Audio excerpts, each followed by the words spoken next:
Pergi bengkel. Hai, rosak je kereta ni.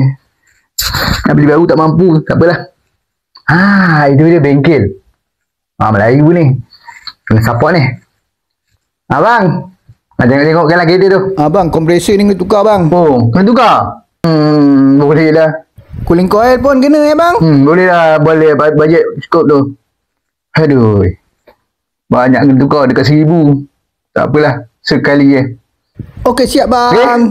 Okey, lepas ni terbaik Assalamualaikum. Waalaikumsalam. Abang kereta Saga ABC 123 kan? Ni yang pomen hari tu kan? Yelah betul bang. Asal sampai atas rumah ni. Abang kena tambah lagi 150. Abang hari tu ada terpasang oil ring. Kena tambah bayar? Kita orang check stok ada tak cukup. Abang rasa memang kereta abang tu yang kita pasang tu. Tapi ni dah dekat 2 minggu dah.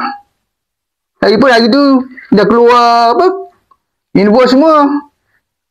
Mana boleh macam tu? Bang, kita orang dah pasang dah kat kereta abang. Mana bukti yang awak pasang je tu? Kotak ada kotak? Dah tak ada lah bang. Habis tu? Abang, kita orang dah pasang dah. Abang kena bayar bang. Tak boleh. Mana ni? Ada kepatut diminta tambahan bayaran baik ke bengkel. Benda dah 2 minggu. Aku mendapat dah. Patut ke bayar?